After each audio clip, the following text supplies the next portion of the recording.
केवल ज्ञान। तो इनको इनको जो आच्छादित करते हैं कर्म, वो फिर 5 इसके हो गए।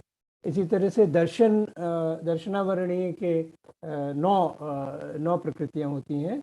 अब इतनी सारी डिटेल में हम नहीं जा सकते। वेदनीय में साता और असाता, जिसको हम लोग बहुत इस्तेमाल करते हैं।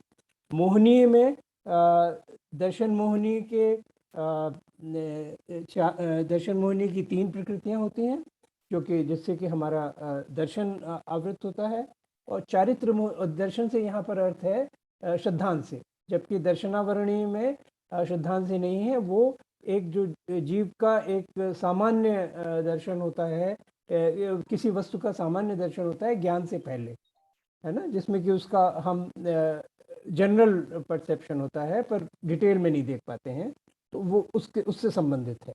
और फिर चारित्र मोहनी जो होता है, जो हमारे आचरण को प्रभावित करता है, उसमें 4 कषाएं हैं जो हम सब लोग जानते हैं कि क्रोध, मान, माया और मोह। और इन सब के 4 भेद होते हैं, अनंतानुबंधी, अप्रत्याखान और प्रत्याखान और संजुलन। तो 4 × 4 ये 16 हो गए। 3 वो हो गए दर्शन मोहनी के, और 9 फिर हमारे होते हैं 9 कषाय, जिनको हम कहते हैं हास्य, रति, अरति, भय, शोक, जुगुप्सा और 3 वेद, जिससे कि जो सेक्सुअल अट्रैक्शन जो होता है ऑपोजिट सेक्स से, वो 3 प्रकार का होता है, स्त्रीवेद, पुरुष वेद, स्त्रीवेद और नपुंसक। तो ये इस तरह से 28 भेद हो जाते हैं मोहिनी कर्म के। आयु कर्म के 4 प्रकार की आयु होती हैं, सब जानते हैं। देवायु, मनुष्यायु, तिरंचायु और नरकायु। नामकर्म की सबसे अधिक प्रकृतियां होती हैं, जिससे कि हमारे सब कुछ, यानी हमारा जिस शरीर में हमारी आत्मा है, उसकी जितनी भी संभावनाएं होती हैं, रूप, रंग, गति, स्वर आदि सभी, यश, अयश, तो ये सब नामकर्म की 93 प्रकृतियों से गवर्न होता है। और उसकी जो सर्वोत्कृष्ट प्रकृति है वो तीर्थंकर प्रकृति है, जिसके बारे में हमने बहुत विस्तार से चर्चा की है 16 कारण भावना के अंतर्गत। फिर गोत्र कर्म, जिसमें कि उच्च गोत्र या नीच गोत्र जो लोक मान्यता के आधार पर ये होता है, उसके ये 2 भेद होते हैं। और फिर 5वां अंतिम है अंतराय कर्म, जिसके 5 भेद होते हैं, जैसे लाभांतराय, भोगांतराय, उपभोगांतराय, वीर्यांतराय। ये इस तरह से ये 5 भेद अंतराय कर्म के होते हैं। तो इस तरह से ये अष्टकर्म होते हैं। ये पहला प्रश्न हुआ। दूसरा प्रश्न था कि समय समय सार सार। और समय सार और तत्वार्थ सूत्र ग्रंथ की भांति जिनवाणी माता की रचयिता भी कोई हैं, और ये कब से जैन धर्म में शुरू हुई? तो समय सार आचार्य कुंद का लिखा हुआ है, तत्वार्थ सूत्र आचार्य उमा स्वामी का लिखा हुआ है। पर जिनवाणी किसको हम कहते हैं? जिनवाणी हम उसको कहते हैं जो कि अरहंत भगवान से उनकी दिव्य ध्वनि से प्राप्त हुई, और गणधरों ने जिसका ग्रंथन किया, जिसको गूंथा, और वो आचार्य परंपरा से हमें क्रमशः प्राप्त होती है, उसको जिनवाणी कहते हैं। तो ऐसा इसको अगर माने तो ये अनादिकाल से चलती चली आ रही है, क्योंकि जो उत्सर्पणी अवसर्पणी का कालक्रम है, ये हमेशा से चलता चला आ रहा है। और इसमें हर एक उत्सर्पणी में, हर एक अवसर्पणी में 24-24 तीर्थंकर हुए हैं। हर एक तीर्थंकर का एक शासन कहलाता है। कि हमारे इस समय हमारे जो जिनका शासन चल रहा है, वो भगवान महावीर हैं, जो अंतिम इस अवसर्पिणी काल के 24वें तीर्थंकर थे। तो हम ये कह सकते हैं कि इस समय जो हमें ज्ञान प्राप्त है, जो हमारे सामने शुद्ध ज्ञान है जिनवाणी के रूप में, उसके स्रोत भगवान महावीर हैं। पर वो उसकी रचयिता नहीं है, क्योंकि वो एक अनादिकाल से चला रहा है। धर्म तो शाश्वत है, तो शुद्ध भी इसी तरह से शाश्वत है। उसको उन्होंने उसका प्रतिपादन किया, और उसको फिर इस तरह से इस परंपरा से प्राप्त हुआ। तो इसको ऐसा नहीं कह सकते हम कि इसका कोई एक रचयिता है। ये दूसरा प्रश्न हो गया। अब जो इसके अगले 3 प्रश्न हैं, अगले 2 प्रश्न हैं, उसका उत्तर योगेंद्र जी देंगे। उनका परिचय पीयूष ने दिया है संक्षेप में, स्वाति ने भी, तो लेकिन मैं ये बता दूं कि वो मेरे मार्गदर्शक हैं। योगेंद्र जी। ये तो कमल भाई मुझे मामा की हैसियत से शायद दे रहे हैं, अन्यथा इसमें सच्चाई ज्यादा नहीं है, इसको लेके आप लोग भ्रमित ना हो। चलिए 3 नंबर क्वेश्चन में ये मुकुल भाई हैं, किसने पूछा है? हाँ जी, मुकुल भाई। हाँ जी, मुकुल हाँ, भैया ने। मुकुल भाई। तो मुकुल भाई ने जो तीसरा क्वेश्चन किया है, 14 और अष्टमी के दिनों का जैन धर्म में क्या महत्व है? तो ये प्रश्न कई दफे पूछा गया, क्षमासागर महाराज जी से भी पूछा गया। एक, अष्टमी 8 कर्मों को रिप्रेजेंट करने के लिए, उनको याद दिलाने के लिए कि भाई मुझे 8 कर्म अपने समाप्त करने हैं। 14 गुण स्थानों की प्राप्ति के लिए, ये कम से कम महीने में 2-2 बार तो हमको रिमाइंड हो कि भैया मुझे 8 कर्म समाप्त करने हैं और 14वें गुण स्थान को पहुंचना है, अन्यथा हम तो कभी याद ही ना करेंगे इन चीजों को। लेकिन एक व्यवहारिक इसका जवाब ये था, जो क्षमासागर महाराज बहुत इसको इम्प्रेस करते थे, एक रेगुलर रिमाइंडर तुम्हें मिलता है। अगर तुम किसी भी दिन कुछ भी कर लोगे तो फिर टलता जाएगा चीज, ये एक रेगुलर रिमाइंडर हमारे लिए होता है। और एक साइंटिफिक भी किसी ने एक पॉइंट बताया था कि पूर्णमासी के दिन फुल मून होता है और उसमें आकर्षण ज्यादा होता है, तभी ज्वार भाटा उस दिन बहुत तगड़ी आती है, वो पानी को खींचता है, पानी पे ज्यादा अफेक्ट करता है। तो अगर 14 के दिन मैंने पानी का इंटेक कम कर दिया, एक आसन या उपवास किया, तो मेरी बॉडी में पानी कम होगा और मेरे ऊपर जो पुल होगा जो चांद का, वो कम होगा।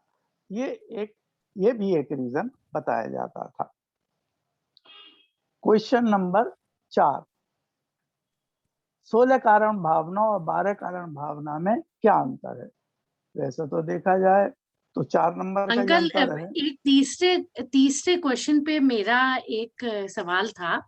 हाँ बेटे। मैं एक बार मंदिर में माताजी आए हुए थे, तो माताजी ने मंदिर में एक सेंटेंस बोला कि जो अष्टमी और 14 में रात में खाता है वो जन्म जन्म तक गरीब रहता है। तो मतलब ये अब इस लाइन के बारे में आप क्या कहेंगे? क्योंकि पहले तो मैं ये जानना चाहूंगा कि इन लाइन का स्वाति पे क्या इफेक्ट पड़ा, क्या उसके बाद अष्टमी 14 को रात को खाना बंद कर दिया स्वाति ने? मैंने कर दिया बंद, मैंने एकासना करना चालू कर दिया ताकि रात का चक्कर ही न रहे। माता जी का जो पर्पस था वो तो सर्व हो गया। डिफरेंट तरीके से ये हमारे साधु जन हमको डरा के हमें, अब तो डर तो जाओ, अब तो आ जाओ लाइन में। इसका कहीं आगम में कोई ऐसा मेंशन नहीं मिलता, लेकिन ये चीज पॉइंट इंपॉर्टेंट है कि जिस चीज को हम इंपॉर्टेंट बना लेते हैं, जैसे अष्टमी 14 बहुत पवित्र है और उस दिन हम कुछ करेंगे तो हमारी भावनाएं नेचुरली बहुत प्रबल होंगी, तो हमारे कर्मों की निर्जरा भी ज्यादा होगी, पुण्य भी हमको ज्यादा मिलेगा, राइट। और इसका अपोजिट भी है, अगर स्वाति फिर भी नहीं मानेगी तो फिर उसे डर भी लगेगा, कुछ भी हो, हम तो जानते नहीं क्या हो जाएगा। चलिए आगे चले। यानी संक्षेप में कहें तो इस दिन में, ये पर्व के दिन है, तो इसमें जो संयम धारण करते हैं उनको उसका पुण्य का फल बहुत अधिक मिलता है, और जो असंयम करते हैं तो उसके जो दुष्परिणाम होते हैं वो भी बहुत अधिक होते हैं। तो हर एक चीज इसमें मैग्नीफाई हो जाती है। बिल्कुल। तो मतलब इसमें 3 बातें हो गई अंकल। एक ये हमारे पर्व में गिने जाते हैं, एक ये अष्टकर्म दहन के लिए और 14 गुण स्थानों की प्राप्ति के लिए है, 14 गुण स्थानों को के पार जाने के लिए, के पार जाने के लिए, 14वीं पे पार करना है, वो तो स्वतः पार हो जाता है, जब 14 तक पहुंचते हैं तो पार हो जाता है।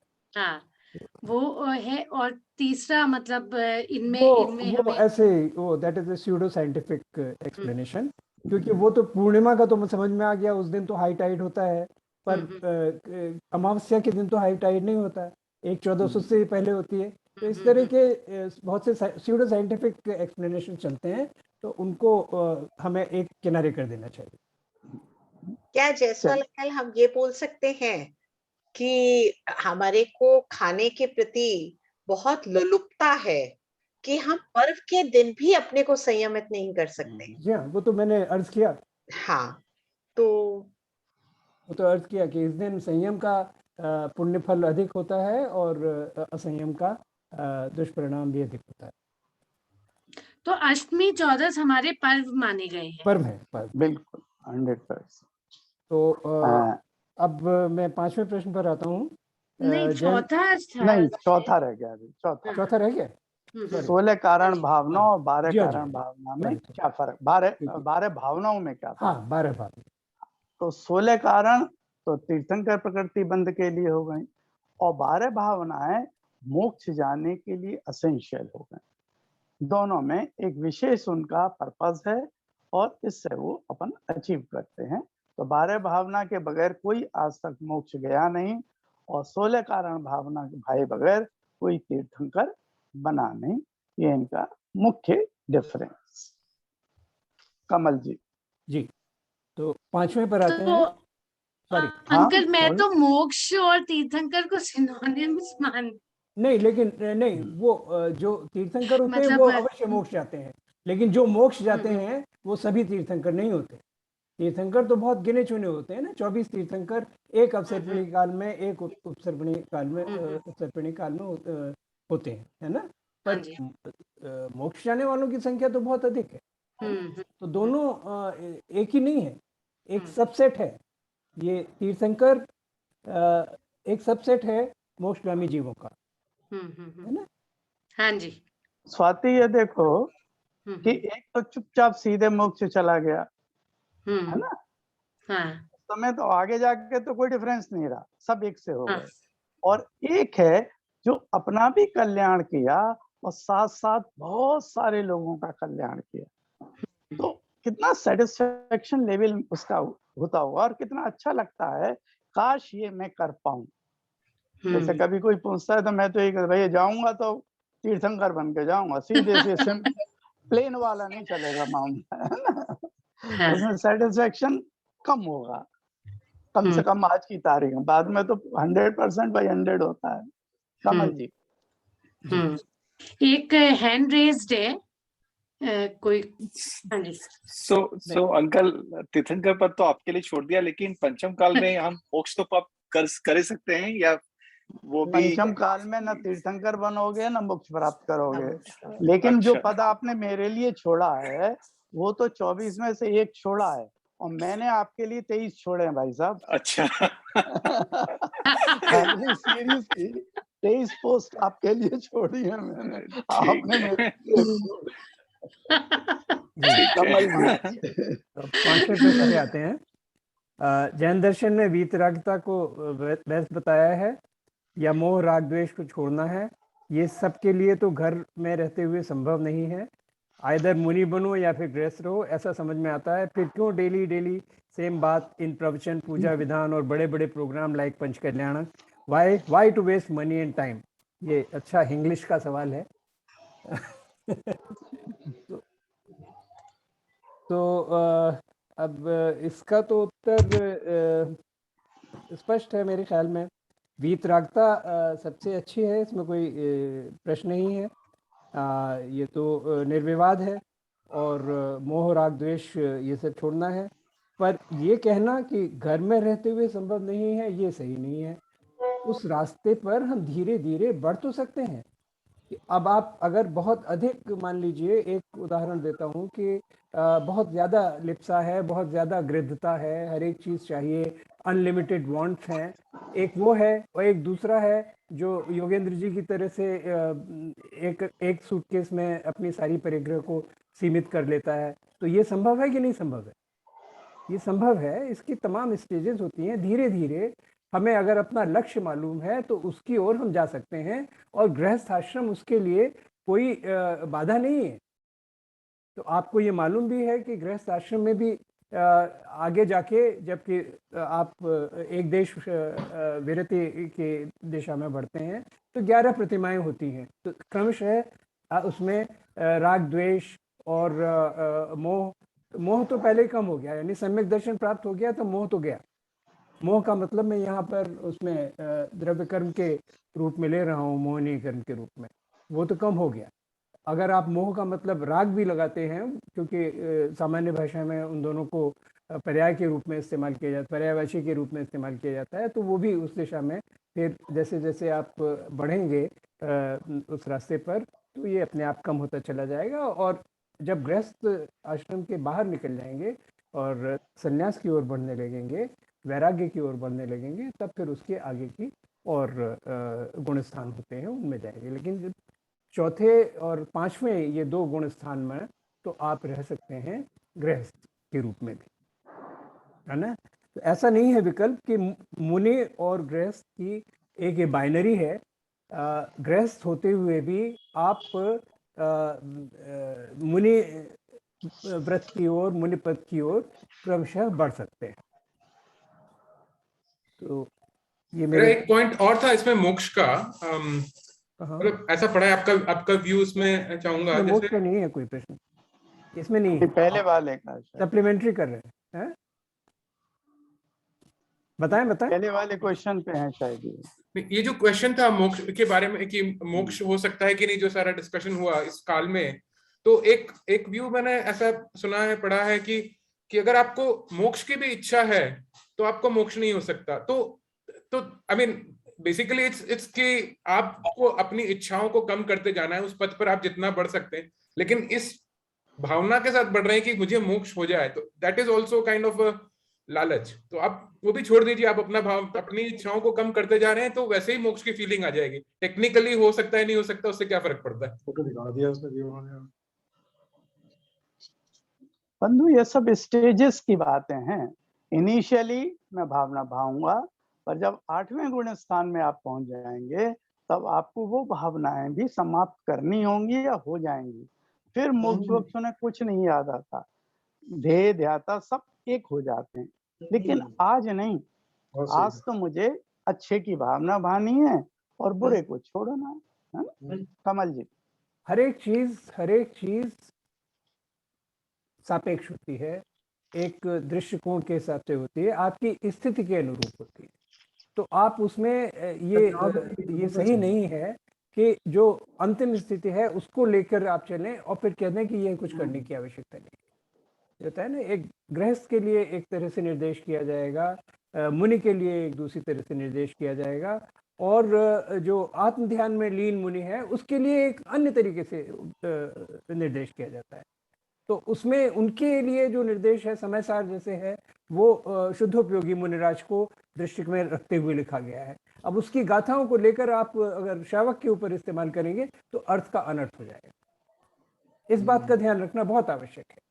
इस स्वाध्याय में सबसे बड़ा खतरा यही रहता है, बिना मार्गदर्शन के, उचित मार्गदर्शन के जब आप किसी चीज को पढ़ते हैं तो उससे फिर कंफ्यूजन होता है। इसी तरह की बात है कि जैसे चौथे क्लास के बच्चे को आप एमए की किताब पकड़ा दें, क्या समझ में आएगा उसको? ये तो धीरे धीरे धीरे धीरे धीरे धीरे करके परिश्रम से, अभ्यास से, अध्यवसाय से आप इस दिशा में आगे बढ़ सकते हैं, तभी जाकर आपको वस्तु का स्वरूप समझ में आने लगता है। आत्मा की बात गुरु को बतानी है, उनके लिए। अच्छा, तो अब हम आते हैं छठे प्रश्न पर। कमल जी, एक मैं यहाँ पर डालना चाहूंगा पॉइंट कि ये जो भाई ने कहा है कि बार बार वो प्रवचन क्यों, बार बार प्रवचन इसलिए कि मेरे संस्कार इतने गहरे हैं कि एक बार कहने पे सुधरने वाले तो स्वाति जैसे लोग होते हैं, हम जैसे लोग तो सुधरने वाले हैं नहीं। तो बार बार जो हिट करते हैं पुराने संस्कारों को, तब जाके कहीं हमारे पुराने संस्कार समाप्त होते हैं या मंद पड़ते हैं। दूसरा इन्होंने एक प्रश्न किया है, why wastage of money in all these functions. मेरा उनमें एक ही सजेशन है, अननेसेसरी बहुत ज्यादा पैम्पर और शो तो नहीं होना चाहिए दिखाने वाली चीज, लेकिन प्रभावना के नाम पे बहुत चीजें अपन को करनी चाहिए। जैसे समूह शरण बेस्ट वैभव का होता है। तो जब भी हम मंदिर बनाते हैं यथाशक्ति हमको भी अच्छा बनाना चाहिए, जैसे हम अपने घर को यथाशक्ति सुंदर बनाते हैं। घर में क्यों नहीं हम एक झोपड़ी में रहते, हमको जितनी हमारी शक्ति है उसके अनुसार हम अपने घर बनाते हैं, उसी के अनुसार हमको अपना मंदिर बनाना चाहिए यथाशक्ति। लेविश और एक्सेस तो नहीं, दिखावा नहीं, लेकिन वैभव समृद्धि तो उसके अंदर होनी चाहिए, सुंदर होना चाहिए, जिसमें उसमें जाने पर अच्छा लगे और मेरी भावनाएं परिष्कृत हों। कमल जी। जी, तो अगला प्रश्न है कि प्लीज एक्सप्लेन भावना इन 16 कारण भावना, how to practice it in गृहस्थ। भावना चाहे 16 कारण भावना में हो या 12 भावना में हो या अन्यत्र हो, भावना का एक ही अर्थ होता है जिसका बार बार अनुशीलन किया जाए। जिस विषय का आप बार बार चिंतन करते हैं वो भावना होता है। तो बहुत सारी आपने भावना होगी, 5-12 ये मेरी भावना एक बहुत प्रचलित है, बहुत प्रसिद्ध है, सब लोग जानते हैं। तो उसमें वहाँ 4 भावनाओं का उल्लेख किया गया है। तो वो मैत्री और इस तरह की 4 भावनाएं, प्रमोद आदि भावनाएं होती हैं। 5 उत्तम भावनाएं कही जाती हैं, जैसे कि तपो भावना, शुद्ध भावना, सत्व भावना, एकत्व भावना और धृति बल भावना। 5 कुत्सित भावनाएं होती हैं, उनकी चर्चा हम ना करें तो ठीक है। तो महाव्रतों की 5 भावनाएं होती हैं, हर एक की सहायक 5-5 भावनाएं होती हैं, इस तरह से वो 25 भावनाएं हो जाती हैं। और 12 भावना वैराग्य की प्राप्ति के लिए, जिनका हम बहुत विस्तार से विवेचन कर चुके हैं, और 16 कारण भावना जिसकी अभी हम आज समापन कर रहे हैं। तो ये इस तरह से भावनाएं हैं जिनका बार बार अनुशीलन चिंतन किया जाए, जिस पर आप बार बार घूम घूम कर आते हैं, वो भावनाएं होती हैं। तो ये 16 कारण में, और निश्चित रूप से गृहस्थ अवस्था में न केवल इनका अभ्यास किया जा सकता है, बल्कि इनकी जो अंतिम परिणति है, यानी तीर्थंकर प्रकृति का बंध, वो भी गृहस्थ अवस्था में संभव है और हुआ है पहले। उसके कई उदाहरण आपको आगे में मिलते हैं। तो उसमें कोई किसी तरह का वो नहीं है, पाबंदी नहीं है कि आपको 16 कारण भावनाओं का अभ्यास करने के लिए वैराग्य लेना होगा। ये हो गए 6 प्रश्न। कमल भाई, अभी हम लोग उस दिन स्वाध्याय कर रहे थे, उसमें एक बड़ी चीज निकली इंटरेस्टिंग। ये जो 16 कारण भावनाएं हैं, इसमें से 4 तो हैं भक्ति, और 2 हैं शक्ति, और 10 हैं भावना। अब इसको भी अगर अपन विचिंतन करें तो भावना का महत्व देखेंगे कि 16 में से 10 भावनाएं हैं और 4 भक्ति हैं, और शक्ति का प्रयोग तब होता है जब आपकी भावनाएं अच्छी बन जाएं और अच्छी भावना पाएं। तो इस तरह से इन 16 को अगर अपन डिस्ट्रीब्यूट करें तो इस तरह से 3 क्लासिफिकेशन इनके बनेंगे। कमल जी। अब हम आते हैं, ये जो 15 संख्या तो 16 की लिखी है, पर हैं असल में 15।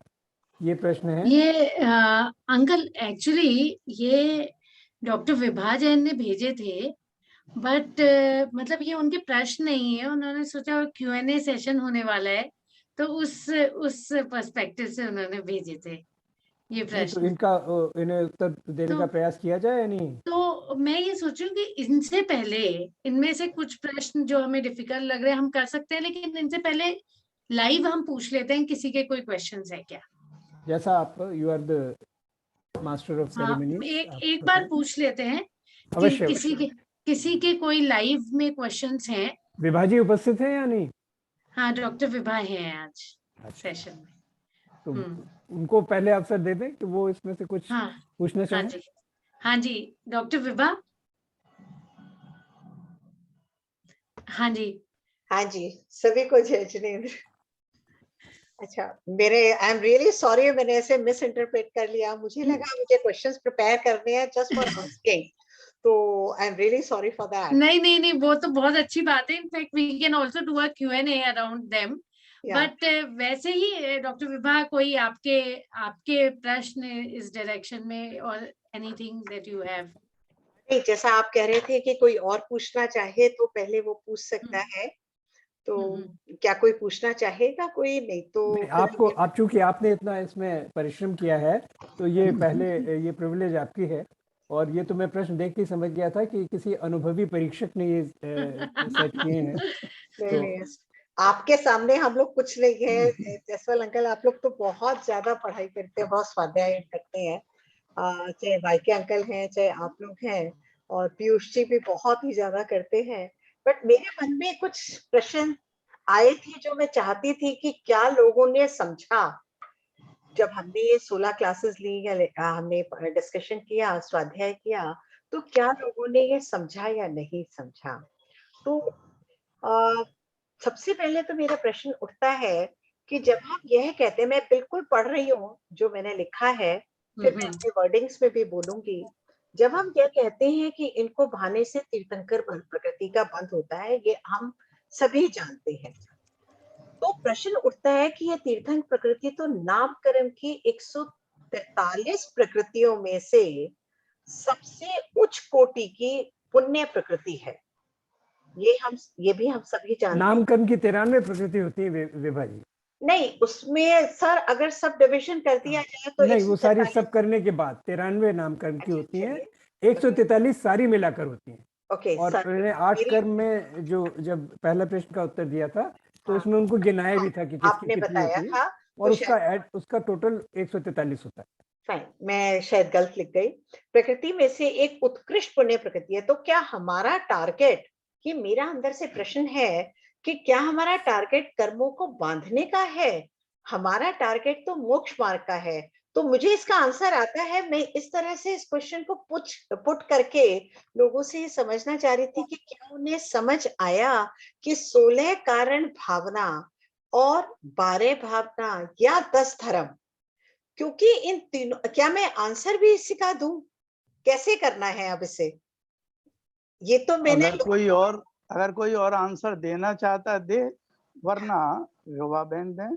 रादर हम तो बड़े खुश हो रहे थे, इतना तगड़ा रेस्पॉन्स आया। और एक मैंने गलत समझ लिया, बिल्कुल गलत नहीं, लेकिन ये खुशी की ही बात है, क्योंकि ये आप बताइए, अगर एक क्वेश्चन नहीं आता तो कैसा मुंह लटक जाता कमल भाई का। हाँ, मैं तो कह रहा था आए ही नहीं, कुछ हुए ही नहीं, 6 आए सिर्फ। और अभी मेरे पास 30 क्वेश्चंस और प्रिपेयर्ड हैं, तो मैंने सोचा था कि क्योंकि आज ही मुझे टाइम मिला, अभी तक हमारी जीबी मीटिंग चल रही थी, अपॉइंटमेंट्स चल रही थी, तो मुझे अभी तक टाइम नहीं मिला था, तो आज सुबह से बैठ के मैंने यही काम किया। तो इसका मतलब फिर Q&A होना ही चाहिए। स्वाति, इसका मतलब अभी तुम्हें 2 सेशन इस पे और लेने पड़ेंगे, हैं? बिल्कुल ले सकते हैं। तो हम हर समय कहते हैं, जैसे पीयूष जी ने कहा था कि हमारा टारगेट मोक्ष मार्ग का है, और मोक्ष की पहली सीढ़ी पे, जैसे 10 धर्म है, उसमें हम मोक्ष की पहली सीढ़ी पे असर डालते पहुंचते हैं, जैसे सम्यक हुआ। तो प्रश्न उठता है कि क्या मेरा टारगेट और कर्म बांधने का है, क्योंकि ये एक सबसे उत्कृष्ट पुण्य की प्रकृति है, और हम बार बार कह रहे हैं 16 कारण भावना भावनी चाहिए, भानी चाहिए, और भानी ही चाहिए। तो ये तो मैंने उसे अलग तरह से पुट किया है, ये नहीं मैं कह रही कि नहीं भानी चाहिए। तो इसका क्या आंसर रहेगा? कोई भी ऐसे ट्राई करना चाहेगा? मेरा भी इसमें मतलब एडिशन में आपका क्वेश्चन ही है, एक्चुअली आंसर नहीं है, क्योंकि मुझे भी मतलब एक जो शुरू में थोड़ा सा जारिंग जो लगता है कि 16 कारण भावना जब आप इंडिविजुअली पढ़ते हैं तो सब बहुत उत्कृष्ट भावना है, इंडिविजुअली वो भाने योग्य लगती है, बहुत ही मतलब अच्छी है। पर उसका जो एक जो हेडलाइन जो उसका दिया जाता है कवर पेज कि ये भाने से तीर्थंकर प्रकृति का बंध होता है, उसमें मुझे 2 चीजें ठीक नहीं लगती है, मतलब पर्सनली। एक तो ये कि बंध शब्द, आप मुक्त होना चाहते हो और आप बंद करने के लिए कुछ कर रहे हैं, यही मेरा प्रश्न है। और दूसरा ये कि तीर्थंकर is just a title, ultimately तो सभी आत्माएं बराबर ही हमारा फर्स्ट प्रिंसिपल है, राइट? तो फिर हम सभी आत्माएं बराबर बोलने के बाद एक उसमें कि एक उन आत्माओं में एक उत्कृष्ट आत्मा, और वो बनने के लिए हमारे लिए एक तरह से प्रलोभन है, तो वो प्रलोभन वो मुझे समहाउ हमारे जैनिज्म फिलॉसफी से नहीं लगता, फिर मतलब कि उसके साथ नहीं लगता। आई थिंक हम सभी आत्माओं का बराबर का सिद्धांत ज्यादा ऊपर है हमारे लिए, तो उसको मतलब किसी और रीजन से हमें भाना चाहिए। ये रीजन मुझे बहुत अच्छा नहीं लगता कि इसलिए भाना चाहिए। नहीं, इसमें ये थोड़ा सा फर्क है। इसी के साथ जब मैं आंसर दूं तो उससे पहले एक और प्रश्न मैं सभी से करना चाहूंगी कि क्या सम्यक्त और तीर्थंकर प्रकृति दर्शन विशुद्धि भावना जो हमारी फर्स्ट मूलभूत है, इसमें क्या कोई डिफरेंस है या दोनों एक ही चीज है? तो उसमें इसका आंसर गर्भित है, जो हमारा पहला प्रश्न था। तो सबसे पहले हमें उसके लिए समझना पड़ेगा कि सम्यक्त और दर्शन विशुद्धि भावना, जनरली में जितने काफी लोगों से जैसे कभी कभी बात हो जाती है तो वो सोचते हैं कि नहीं, सम्यक्त और ये तो दोनों ही एक है, क्योंकि सम्यक्त मोक्ष मार्ग को प्रशस्त करता है, सम्यक्त मोक्ष महल की पहली सीढ़ी पे पैर रखवा देता है और वहां से हम आगे बढ़ते चले जाते हैं। और दर्शन विशुद्धि भावना भी मोर और लेस समझने में एक सी लगती है। तो वहां उन्होंने मेरे से प्रश्न किया, ये एक्चुअली जो लोगों ने प्रश्न किए तो उससे मेरे दिमाग में आया कि इस टाइप का क्या अंडरस्टैंडिंग रही या नहीं रही। तो मुझे अब समझ में आता है कि दर्शन विशुद्धि और सम्यक्त में क्या, सम्यक दृष्टि में या क्या फर्क है उसमें क्या? ओके, पहले हम इतना समझते हैं, फिर इस पे एक और प्रश्न आता है। तो अभी जैसे वाइके अंकल ने कहा कि 12 भावनाएं मोक्ष कराती हैं और 16 कारण भावनाएं तीर्थंकर प्रकृति का बंद करती हैं, तो दर्शन विशुद्धि तो 16 कारण भावना में है, और मोक्ष तो उससे भी हो जाता है, और मोक्ष के लिए तो सम्यक तो चाहिए ही चाहिए। तो मूल फर्क क्या? सॉरी कमल अंकल, आप बताइए। नहीं, आप इसका उत्तर देंगी या ऑडियंस से ये प्रश्न संबोधित है? ऑडियंस में अगर कोई दे पाए तो। मैं तो बड़ी मैस्मराइज हो गई हूँ इस क्वेश्चन से। नहीं तो मैं ऑडियंस से ही चाहूंगी कि दे आप। कमल अंकल तो हमेशा ही दे सकते हैं। तो आई डोंट नो, ऑडियंस में एनीबडी? मेरे ख्याल से हमारा audience is all seeking the answer. नहीं, तो उसमें मैं तो यही कहूंगी कि जो सम्यक्त है वो अपने आत्मा को पहचानने का अनुभव का विषय है, इसीलिए वो मोक्ष मार्ग है। क्योंकि वस्तु स्वभावो धर्मो है, तो मैंने अपनी वस्तु का स्वभाव, अपना वस्तु मतलब मैं आत्मा का स्वभाव को जाना, तो वो धर्म के मार्ग की पहली सीढ़ी है। परंतु दर्शन विशुद्धि में क्या होगा कि जो जैसे मैं इस तरह से समझाना चाहूंगी, जहां मैंने अपने को पहचाना, जाना कि मेरे में इतनी शक्ति है, इतना ज्ञाता दृष्टा हूँ, मैं सारे दुखों से दूर हूँ, ये मेरा जितनी मैं व्यवहार कर रही हूँ सब गलत है। उसके साथ जब मैंने हर जीव को उसी कसौटी पे देखा और उनको भी आगे बढ़ने का, उनका कल्याण की भावना मेरे अंदर आई, तो ये दोनों मैं ऑलरेडी स्वभाव जान गई हूँ, पहचान गई हूँ, अनुभव कर लिया। और मैंने जब हर जीव के कल्याण की भावना भाई, तो वहां वो दर्शन विशुद्धि भावना बन जाती है। कि मैंने दर्शन विशुद्धि भावना में ये मेन फर्क आ जाता है कि जहां मैं ये कहूंगी कि कषाय की मंदता होगी, दूसरे को जब मैंने पहचाना, उसको भी जैसा मैंने अनुभव किया उस तरह से ही उसको देखा, और ये तीव्र भावना भाई कि किस तरह हर जीव अपना कल्याण करे। कल्याण मतलब कि हर जीव अपने को पहचाने, जाने, उसकी भी कषाय दूर हो जाए। किस तरह से मैं उनका मतलब, मैं करने वाली नहीं हूँ, ये वर्ड्स पे मत जाइएगा, मैं एक जीव का दूसरे जीव पे करने वाली कुछ भी नहीं हूँ, कुछ भी नहीं कर सकती। बट जहां दूसरे जीव के कल्याण की भावना आ जाएगी, प्राणी मात्र से प्रीति करने लगूंगी, किसी के प्रति कोई शंका नहीं होगी, कुछ नहीं होगी, वो जब भावना होती है तो वो दर्शन विशुद्धि बन जाती है। तो है वो कर्म की, तीर्थंकर प्रकृति का कर्म बांधेगी, बंध के कारण है, पर तू उत्कृष्ट कर्म का बंध का कारण है, और उससे तो फिर हम मोक्ष जाएंगे।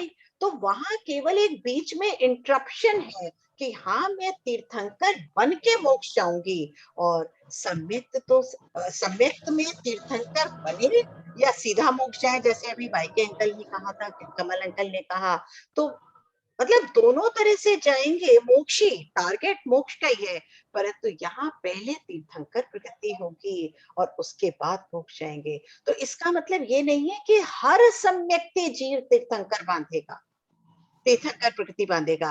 वो सम्यक्ति जीव जिसका प्राणी मात्र के लिए कल्याण की बहुत तीव्र भावना है, वो तीर्थंकर प्रकृति बांधेगा, परंतु ये जरूरी नहीं है कि हर सम्यक्ति तीर्थंकर बांधेगा। तो जैसे कमल अंकल जी ने इतना अच्छा बात बताया था कि गृहस्थ भी ये भावनाएं भाग सकता है, ये जरूरी नहीं है कि मुनि ही माने, परंतु हाँ केवली और शुद्ध केवली के भागमूल पे ही होगा जो तीर्थंकर प्रकृति का भाग बंद होगा। परंतु उससे पहले हम तैयारी तो पूरी करेंगे ना। आज इस समय पंचम काल में मुझे नहीं मिलेगा, ये भी पक्का है, नहीं बांधूंगी, परंतु ये दो रास्ते हैं मोक्ष मार्ग जाने का। आप ये देखिए ना, हर जने ने जाना है, मोक्ष पे जाना है, परंतु हर जना रास्ता तो उसके अपने भावों के अनुसार होगा ना। भाई मैंने अनुभव किया और मेरा इतना जीव कल्याण की भावना नहीं है, मैंने अपने ऊपर किया, अपना मैं मोक्ष जाना चाहती हूँ, परंतु दूसरा जीव है जिसको ये लगता है कि जो मैंने प्राप्त कर लिया वो हर जीव प्राप्त करे, हर जीव जाए, तो वो तीर्थंकर की तरफ से। एक नुएंस है Thank इसमें you. विभा जी, हाँ जी, लोक कल्याण की जो भावना है उसको अलग रखते हैं। ये हम्म। 16 कारण की जो 16 भावनाएं हैं, इनमें दर्शन विशुद्धि से लेके फिर आगे तक जाते हैं, लोक भावना अलग दोनों सेपरेट कैटेगरी। नहीं, बिल्कुल लेकिन दर्शन विशुद्धि का अर्थ हमें समझना चाहिए। दर्शन विशुद्धि में जो पहला शब्द है, यानी एक समासिक पद है, तो पहला पद जो है इसका वो दर्शन है। तो दर्शन से मतलब सम्यक दर्शन है। तो सम्यक दर्शन की विशुद्धि, तो बिल्कुल सीधी सीधी परिभाषा इसकी होती है कि दृष्टि की निर्मलता सम्यक दर्शन है, और सम्यक दर्शन की निर्मलता, हाँ। सम्यक दर्शन की पराकाष्ठा वो दर्शन विशुद्धि है। बट जो तो मैं इनको एक बाइनरी के रूप में नहीं हमें रखना बाइनरी चाहिए। के रूप में नहीं, एक ही का परफेक्शन है ना। तो अब इसमें लोक कल्याण की भावना अलग है। लोक कल्याण की भावना के साथ जब ये 16 कारण भावनाएं होती हैं, तो तब उसे हम कहते हैं कि तीर्थंकर प्रकृति का बंध के लिए वो पर्याप्त हो गए। तो अब एक बात मुझे बताइए जी, एक मिनट मुझे दें। सॉरी। तो ये आपने बिल्कुल सही कहा कि लोक कल्याण की भावना के पीछे जो, यानी उसका जो आधार है वो ये है कि जिस आत्म तत्व का स्वरूप हम स्वयं समझ गए हैं सम्यक दर्शन के कारण, वो हमें औरों में भी दिखाई दे और उसके कल्याण के लिए भी हम प्रयासशील रहें, है ना। तो ये सम्यक दर्शन का ही अंग है, सम्यक दर्शन में समाहित हो गया वो। क्योंकि सम्यक दर्शन जब आपको वस्तु का स्वरूप समझ में आ गया, तो आपने अपने को जान लिया कि आप एक शुद्ध आत्म तत्व हैं वस्तुतः, और इसी प्रकार से और सभी जीव चाहे वो किसी भी स्थिति में हो, उनमें भी वही आत्म तत्व है। तो मोक्ष मार्ग पर चलने के लिए उनकी भी वही अर्हता है जो कि आपकी है, और आप उसके लिए जो भी सहायता कर सकते हैं वो आपको करनी चाहिए। ये उसी में समाहित हो गया, है ना। तो इस तरह से आप उनको सबका समन्वय कर सकते हैं। आप ये देखेंगी हमारे इसमें जो हम ये सारे सिद्धांतों का प्रतिपादन करते हैं, तो सब एक दूसरे से जुड़े रहते हैं। उनको इस तरह से बिल्कुल कंपार्टमेंटलाइज करके देखने में फिर हमारा एक ये बुद्धि विलास ही हो जाता है। नहीं, इससे कोई लाभ नहीं है। इतना सारा जो हम चर्चा करते हैं कि ये उसको एक म्यूचुअली एक्सक्लूसिव मान के नहीं चलना चाहिए। पर लोक कल्याण की भावना जब हम बात करते हैं तो वो 16 कारणों में नहीं आती है, उसकी एक ये सहचरी सहकारिणी भावना होती है, और वो बहुत ही उत्कट भावना होती है। मुझे ऐसा लगता है सम्यक दृष्टि का, सॉरी सर, वैज्ञानिक आप बताइए। मैं एक दो चीज और ऐड करना चाह रहा था। हाँ जी, डिफरेंस की जो बात आई थी, सम्यक दर्शन और दर्शन विशुद्धि। सिंपल सम्यक दर्शन जो होगा उसका जो मोक्ष जाने का पीरियड है मैक्सिमम अर्ध पुद्गल परावर्तन काल, जो लगभग अनंत के बराबर है।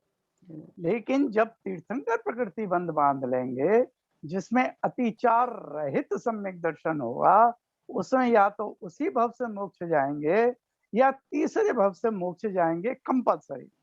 कितना ज्यादा डिफरेंस आ गया दोनों सम्यक दर्शनों में। दूसरा, ये जो तीर्थंकर प्रकृति बंध है, ये परस्परो जीवा नाम जो दिया गया है स्लोगन, उसका प्रैक्टिकल एग्जाम्पल है। वहां तो सिर्फ कहा गया, ये करके दिखाते हैं कि असंख्यात असंख्यात लोगों का कल्याण करके फिर ये जाते हैं। राइट। एक लास्ट पॉइंट कि तीर्थंकर प्रकृति पंचम काल में बन सकती है या नहीं, इसके दो मत हैं।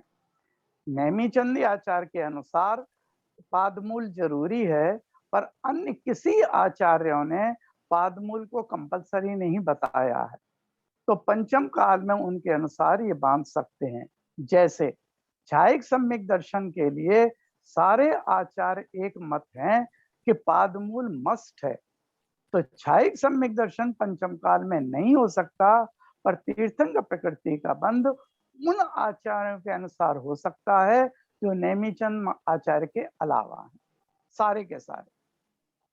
परंतु इसमें सर मैं ये ज्यादा मतलब मेरे को ऐसा लगता है कि सम्यक दर्शन की उत्कृष्ट जो एकदम विशुद्धि है, जैसे मैं गृहस्थ में हूँ, मुझे सम्यक हो गया, अनुभव हो गया सपोज, ओके, तो जब अनुभव का काल है उस समय तो मेरा बहुत अच्छे भाव है, ठीक है, परंतु उसके बाद मैं नीचे आ जाती हूँ, बाहर आ जाती हूँ, तो उसके बाद तो मेरे कषाय भी है। मैं अनंतानुबंधी वाली बात नहीं कर रही हूँ, परंतु बाकी कषाय भी हैं, इंद्रियों से मैं सेवन भी कर रही हूँ, सारा कुछ कर रही हूँ।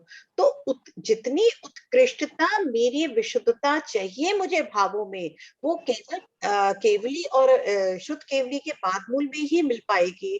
मेरे को एक गृहस्थ में या ये पंचम काल के जो मुनिवर हैं, उतनी उत्कृष्टता यहाँ पे सहनन है, बहुत सारे कारण हैं, उतनी उत्कृष्टता हो नहीं पाएगी। तो मेन पॉइंट ये हमारा सोच है, पर हाँ, नेमिचंद आचार्य के अलावा बाकी आचार्यों का ऐसा सोच नहीं है, नहीं, इसलिए अपन उसका सोच का फायदा उठा लो ना।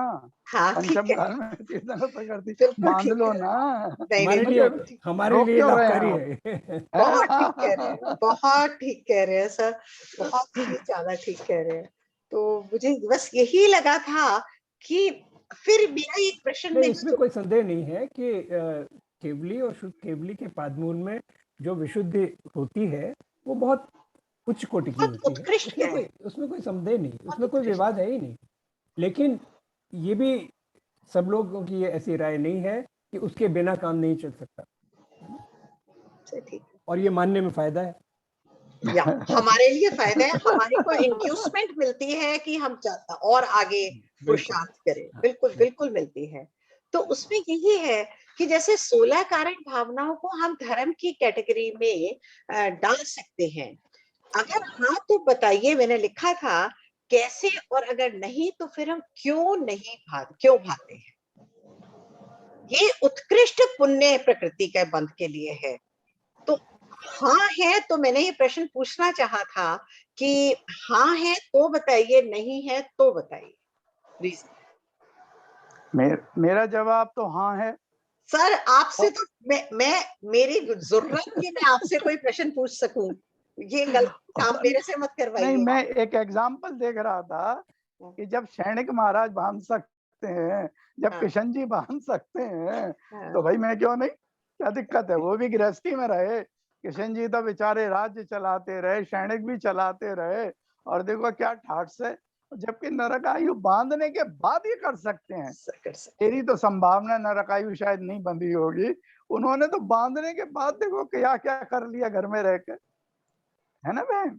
ठीक है, बिल्कुल आगे आगे। तो बस मैंने उससे कनेक्टेड फिर एक के बाद एक मतलब चाहा था कि एक और मैं इसी में एक पॉइंट सप्लाई कर दूं, जो आपने सवाल बहुत अच्छी तरह से फ्रेम किया है। तो उसमें आप अगर देखेंगे ना, आपने कार्तिकेय अनुप्रेक्षा का शुरू में आपने कहा था कि वत्थु साहवो धम्मो खम्मादे 10 विहो धम्मो रणतयच्च धम्मो जीवाणम रक्षणो धम्मो।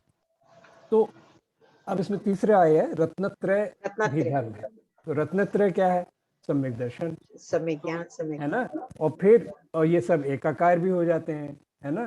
तो फिर वो कोई अंतर नहीं रह जाता। जो सम्यक ज्ञान है वो सम्यक दर्शन है, वो सम्यक चारित्र है। तो सम्यक दर्शन धर्म है, सम्यक दर्शन धर्म का अभिन्न अंग है। सम्यक दर्शन तो धर्म है ही है।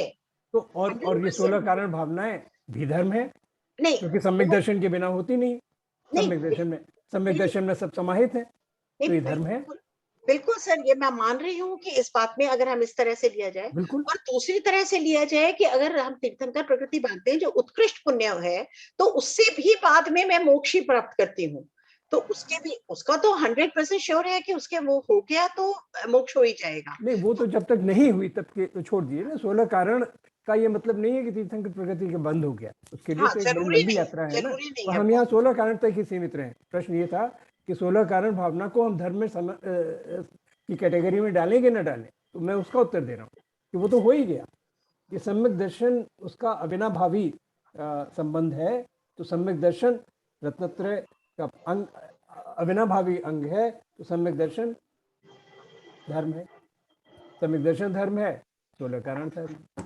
नहीं, लेकिन वो जो प्रश्न था कि बांधना, फिर भी हम बांध ही रहे हैं। वो अलग बात है, वहाँ उसकी बात नहीं हो रही है। बांधना, वो तो पीयूष का प्रश्न था कि बांधना हमारे लिए श्रेयस्कर है कि नहीं है, हमारे लिए उपादेय है कि नहीं है। उसका उत्तर यहाँ पर नहीं दिया गया है। उसका उत्तर भी दे सकते हैं अगर विभा जी अभी उसको एड्रेस करेंगी क्वेश्चन को, तो वरना फिर अलग से उसका उत्तर नहीं, आप सर बोलिए, मेरे से नहीं कहिए, आप बोलिए, आप बताइए। नहीं, इसमें एक ये स्पष्ट किया गया है कि तीर्थंकर प्रकृति का बंध को बंध उपचार रूप से कहते हैं।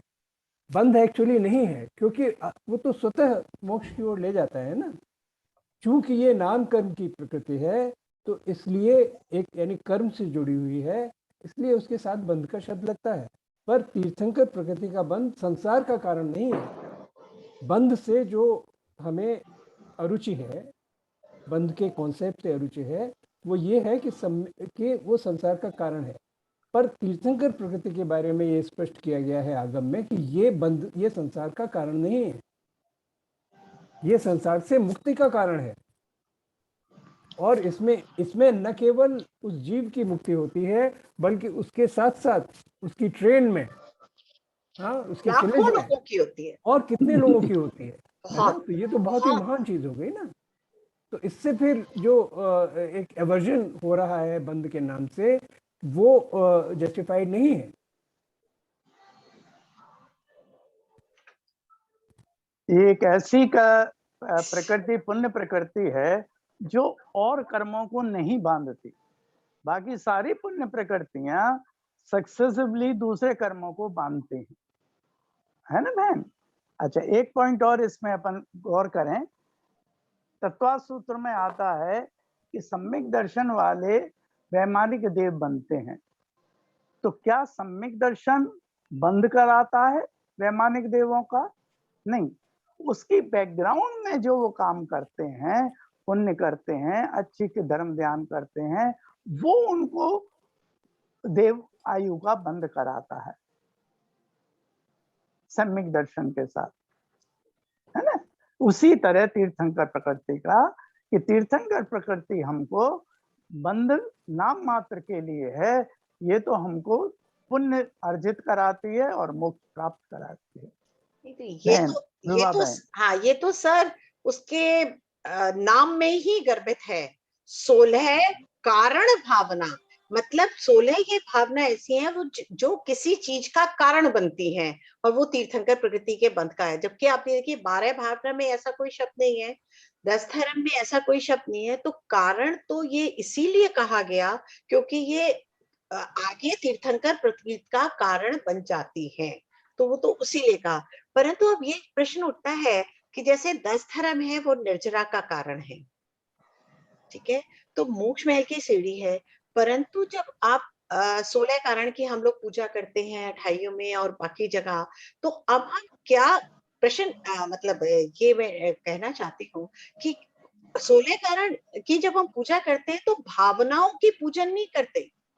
हम जो पूजन करते हैं वो तीर्थंकर उन भावनाओं को जिसने भाकर तीर्थंकर बने उस जीव की पूजा करते हैं। हम एक एक, अगर आप ध्यान से पढ़ें और उनका मतलब निकालें तो उसमें एक एक भावना की पूजन नहीं है, वो केवल तीर्थंकर भगवान की पूजन है। तो इसमें ये, क्योंकि किसी ने मुझसे प्रश्न किया था तब मैंने उन्हें कहा, तब आज मेरे दिमाग में आया कि ये प्रश्न सबसे आपने क्लैरिफाई इसको करना रखा भी है, चाहिए। आपने इसको एक दूसरी तरह से, इसी में आपकी जो प्रश्नावली है उसमें एक ये भी है कि जब 16 कारण भावना की पूजा में जय जय नाथ परम गुरु होए, तो किस परम गुरु की बात हो रही है? किस तो परम वो गुरु की पंच बात? परमेष्ठी में जो सबसे पहले जिनका स्मरण किया जाता है वो परम गुरु हैं, क्योंकि उन्होंने, उनकी देशना से सबका से ही कल्याण हो हमारे, रहा है, तो बिल्कुल, हम उनकी जय बोलते हैं। तो उनकी 16 जय। कारण भावना में हम ये नहीं बोलते कि अब दर्शन विशुद्धि की जय, अब हाँ, विनय संपन्नता की जय, अब शील प्रतेश नत्याचार की जय। जय तो उन्हीं की बोलते हैं। जय उन्हीं की बोलते हैं, और उसमें हम मुनि महाराज, आचार्य, गणधर, हाँ, उनका वो टारगेट नहीं है। मेरा टारगेट सीधा तीर्थंकर का परम है। गुरु, परम गुरु केवल तीर्थंकर भगवान है। हाँ, और क्योंकि उनसे देश ना गई, अब ये प्रश्न भी उठता है लोगों के दिल में कि सिद्ध भगवान क्यों नहीं, वो तो मोक्ष जा चुके हैं, और तीर्थंकर भगवान अभी नहीं मोक्ष गए, क्योंकि देशना हमें उन्हें उनसे मिली। बिल्कुल तो बिल्कुल। इमीडिएट मेरे गुरु जो है वो तीर्थंकर भगवान है, सिद्ध भगवान नहीं है। हम उपयोगितावादी जीव हैं, हम तो, बिल्कुल हमें जी, हमें ये देखना है कि किससे हमें उपयोगिता जिससे हमें लाभ, कहाँ। हाँ, जिससे लाभ मिल रहा है मैं तो उससे गुरु करूंगी ना। सबसे पहले तो उसी का नाम हम लेंगे ना, बिल्कुल जाके। बिल्कुल बिल्कुल ठीक है, कृतज्ञता है ना हमारी, तो ये उनके बिल्कुल प्रति। कृतज्ञता है। तो फिर मैं मेरे उससे, दादाजी, हाँ विभा बहन, हाँ जी, मेरे दादाजी मेरे पिताजी के भी पिता थे और बहुत महत्वपूर्ण, बहुत बड़े थे, लेकिन मेरे लिए मेरे पिताजी ज्यादा उपयोगी हैं। मैं उनके गुणगान ज्यादा करता हूँ। दादाजी का तो नाम भी मैं भूल भाल गया। महिपाल जी। सिद्ध भगवान दादाजी हो गए महिपाल, और ये पिताजी हो गए। आपके दादाजी का नाम महिपाल। तो उसी अब तुम्हें सेंस में मालूम मैंने होगा, पूछा तुम था। याद रखते हो। मैंने कहा आप बताइए कि आपको 16 कारण पूजा में सबसे अच्छी लाइन कौन सी लगती है, हाँ, मैंने ये प्रश्न तुम पूछा था। तो जब मुझे, आपने प्रश्न किया तो मैंने हाँ, वो पढ़ी पूजा अच्छा, क्यों ऐसे याद नहीं रहता था, तो हाँ मैंने पूजा पढ़ी हाँ और मैंने पाया बहन कि मुझे कौन सी लाइन ज्यादा अच्छी लगती है। हाँ, तो बताइए। मुझे लगती है, एक मिनट,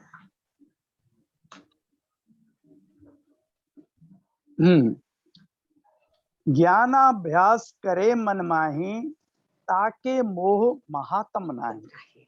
इसमें दो चीज, कारण इसका आपने कारण भी पूछा है क्यों बिल्कुल, अच्छी लगती है, हाँ तो बिल्कुल, कारण मेरा ये है, सबके अलग अलग भी हो सकते हैं, हाँ। क्योंकि मुझे स्वाध्याय में थोड़ी ज्यादा रुचि है। तो जहाँ ज्ञान की बात आती है मेरे कान खड़े हो जाते हैं, जैसे बहुत अच्छी आपके बात विषय है, खड़े हो जाते बहुत हैं। अच्छी बात है।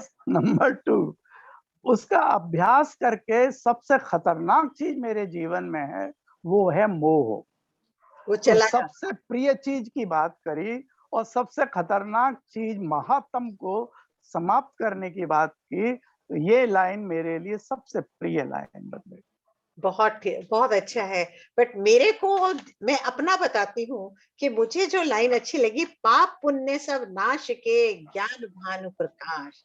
क्योंकि जो हमारे में एक मिसकंसेप्शन है कि हमें वो कार्य करो जिससे पुण्य बंधे और वो कार्य मत करो जो पाप बंधे। तो उन्होंने इतना सफाई से, इतना अच्छे से समझाया है कि पाप और पुण्य दोनों के नाश करके जो ज्ञान भानु, सूर्य की तरह ज्ञान जो प्रकाशित हो जाता है, वो है 16 कारण भावना। तो मुझे वो वाली लाइन बहुत अच्छी लगती है, क्योंकि मेरे में ये बहुत है। शुरू में मतलब अभी भी सोचते हैं तो भी पुण्य की तरफ, वेटेज पुण्य की तरफ रहती है कार्य करने में।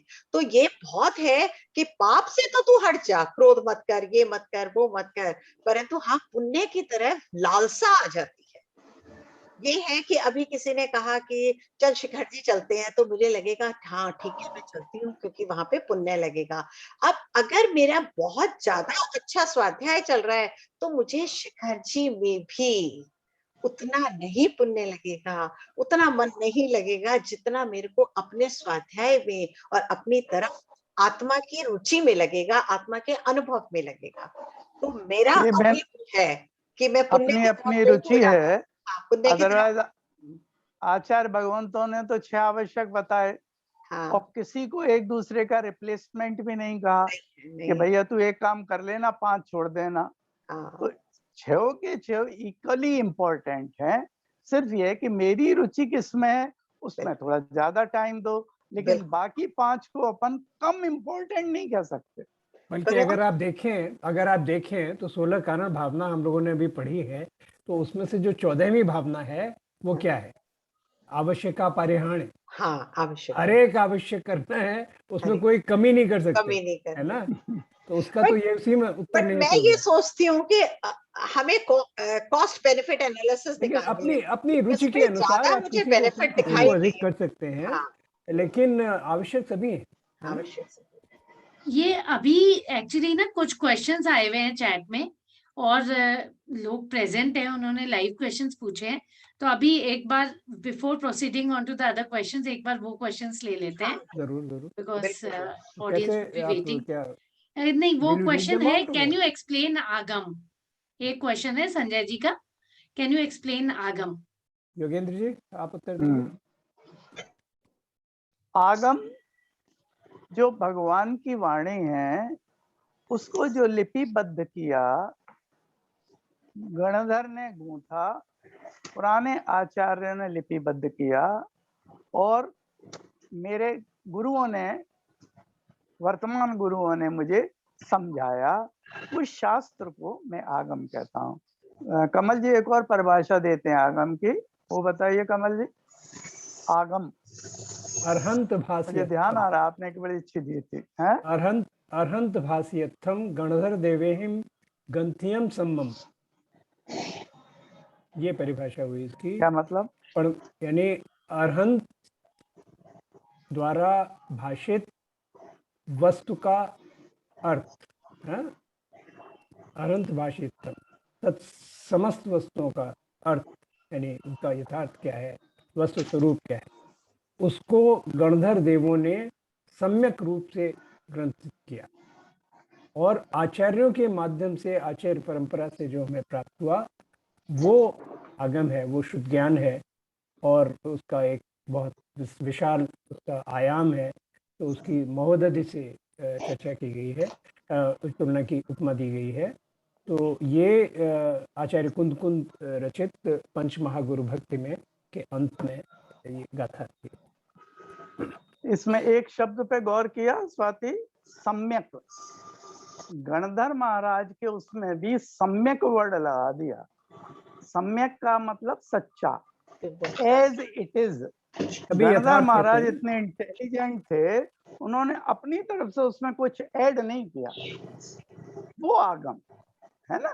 ये जब पिछली बार कमल जी ने बताया था तो मैंने इसको नोट किया कि देखो सम्यक क्यों लगाया भाई, गणधर महाराज के आगे भी सम्यक लगा रहे हो, है सम्यक दृष्टि के लिए, इसलिए लगाया कि हमको एक मैसेज दे रहे हैं वो, कि देखो उन्होंने एज इट इज लिखा, अपनी बुद्धि का प्रयोग नहीं किया, तो तुम तो चुच्चू बुद्धि वाले ज्यादा अपनी बुद्धि मत लगाना भैया, एज इट इज उसे मान लेना। करेक्ट। आगे तो हमारे जो जिनवानी में कैटेगराइज जो भी ग्रंथ होते हैं वो सब आगम में है। हाँ हाँ हाँ जी। लेकिन जिनवाणी का एक बार ये पहले प्रश्न आ चुका है कि जो हमारी ये लाल रंग की किताब है जिसके ऊपर बड़ा बड़ा जिनवाणी लिखा रहता है, उसमें सब कुछ जो है वो जिनवाणी नहीं है, है ना। जो वही डिस्टिंक्शन हमने किया था कि अब जैसे पूजाएं हैं ध्यानत कवि की या दौलत राम जी की, ये सब वो उनको आगम नहीं कहा जाता है। छेड़ाला भी आगम नहीं है, आगम का एक सार उसमें उन्होंने प्रस्तुत किया है, बहुत अच्छी, बहुत महत्वपूर्ण रचना है, लेकिन आगम नहीं माना जाएगा। आगम बेस्ड ऑन आगम, तो कौन से ग्रंथ आगम माने जाते हैं? तो उसमें सबके वर्क्स होते हैं, बल्कि इसमें एक परिभाषा होती है अंग प्रविष्ट और अंग बाह्य की।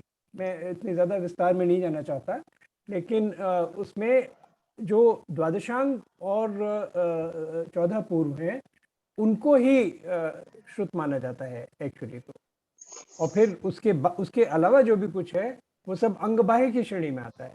तो ये सब जो हम पढ़ते हैं तत्वार्थ सूत्र वगैरह, ये सारा उसमें अंग बाह्य की श्रेणी में आएगा, लेकिन आगम में हम सम्मिलित कर लेते हैं, यानी इसमें भी कैटेगरीज होती चली जाती हैं। तो उसमें ये बहुत विस्तार से हम इस प्रश्न को कर चुके हैं ना कि श्रुतधर आचार्य और फिर उसके बाद सारस्वत आचार्य, फिर उसके बाद परंपरा पोषक आचार्य वगैरह वगैरह, ये पूरी हमने कैटेगरी इस पे चर्चा की थी। तो हमें इस बात का थोड़ा सा ध्यान रखना चाहिए कि जिनवाणी, हम इसलिए उसको कह देते हैं कि जिनवाणी, और जिनवाणी के ऊपर आधारित वो सब उसमें रचनाएं होती हैं, इसलिए उसका नाम जिनवाणी है। जिनवाणी एक किसी पर्टिकुलर कंपाइलेशन का नाम नहीं है। हाँ जी, और क्वेश्चन है, I want to ask about the difference in Baahubali भगवान with तीर्थंकर्स।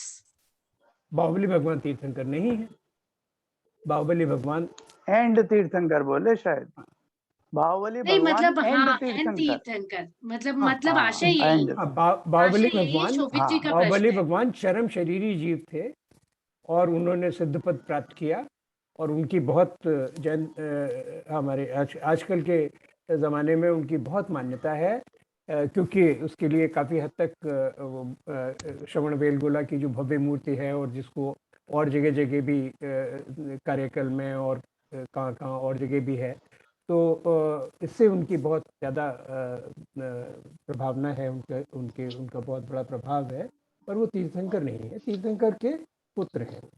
तो उनका बहुत महत्व है, बहुत बहुत कठिन तपस्या करके उन्होंने बल्कि चक्रवर्ती भरत को भी उसमें उन्होंने पराजित किया, और फिर उसके बाद वो उन्होंने मोक्ष प्राप्त किया। तो वो तीर्थंकर की श्रेणी में नहीं आते। जैसे पिछली बार भी अपन ने कहा था, एक है केवली, दूसरे हैं तीर्थंकर। हर तीर्थंकर केवली है, पर हर केवली तीर्थंकर नहीं है। तो केवली बाहुबली भगवान कहते हैं, उनको कह सकते हैं भगवान है, सभी केवली भगवान तो हम तीर्थंकर भगवान तो नहीं। हम सभी परमेश्वरियों को भी भगवान कह देते हैं। बराबर। स्वाति, नेक्स्ट क्वेश्चन है, I wanted to know something about Swayambhu Stotra, जो कि महाराज जी लोग सुबह पढ़ते हैं।